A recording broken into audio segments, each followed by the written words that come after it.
मेरठ से खबर। मेरठ में आपको बता दें, सीएम योगी आदित्यनाथ ने सौगात दी है। सीएम ने 325 करोड़ की योजनाओं का किया शिलान्यास। हाईटेक लाइब्रेरी का सीएम ने किया उद्घाटन। सीएम योगी ने किसान मेले का भी किया उद्घाटन। यूपी के किसान कहा बेहद मेहनती और देशभक्त भी। पश्चिमी यूपी के किसानों को अहम योगदान उन्होंने सूबे की कृषि में दिया है। किसानों ने देश को खाद्यान्न में आत्मनिर्भर बनाया है। दिल्ली मेरठ को जोड़ने के लिए एक्सप्रेस वे मेरठ से दिल्ली की दूरी 45 मिनट में तय हो जाया करेगी। मेरठ को दिल्ली से मेट्रो के जरिए भी जोड़ा जा रहा है। किसानों की आमदनी बढ़ाने पर पूरा जोर होगा, यह कहा सीएम योगी आदित्यनाथ ने। किसानों में सोना पैदा करने की क्षमता, गन्ना किसानों की समस्या सुलझाने को वो कहा कि पूरी तरह से प्रतिबद्ध हैं। कुछ लोग किसानों के विकास में परेशानी बन रहे हैं। विकास की दिशा में बेहतर काम लगातार हो रहा है, यह कहना है सीएम योगी आदित्यनाथ का। कुछ लोग गरीब के चेहरे पर खुशहाली नहीं चाहते हैं। आज भारत के दुश्मन घबरा रहे हैं। पाकिस्तान के कैंपों को नष्ट किया जा रहा है। मोदी जी का फोकस पूरी तरह से गरीब किसान पर।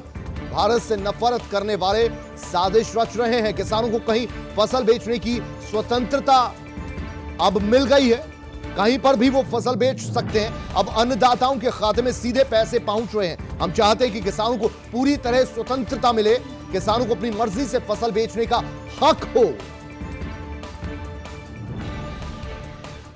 जगह जगह दंगा भड़काने में जिन लोगों के षड्यंत्र सामने आए हैं, आज उनकी पैरवी हो रही है। किसानों के कंधों में बंदूक रख करके भारत की एकता और अखंडता को चुनौती दी जा रही है। किसानों के कंधों पर, किसान भाइयों के कंधे पर बंदूक रख करके देश की सुरक्षा में सेंध लगाने का कार्य किया जा रहा है। ये स्वीकार्य नहीं हो सकता है। और इसीलिए भाइयों बहनों, भारत का अन्नदाता किसान सम और विषम दोनों परिस्थितियों में सदैव भारत की एकता और अखंडता के साथ खड़ा रहा है।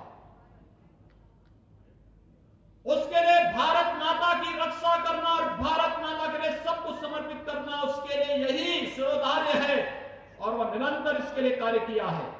और मैं आप सबका आह्वान करूंगा, हमें देश के खिलाफ होने वाले किसी भी षड्यंत्र का मुंहतोड़ जवाब देने के लिए तैयार होना होगा। लेकिन साथ साथ लोकतंत्र में हम लोग रहते हैं। हमारी कोई बात होगी, हम प्रशासन के साथ, शासन के साथ संवाद बना करके उसका समाधान का रास्ता भी निकालेंगे। समाधान संवाद से होगा, संघर्ष से नहीं। और समाधान के इस रास्ते के लिए ही किसान भाइयों को आगे आना पड़ेगा। और भाइयों बहनों, मुझे आज बहुत प्रसन्नता है। एक अच्छी दिशा में कृषि और कृषि शिक्षा को आगे बढ़ाने का प्रयास हो रहा है।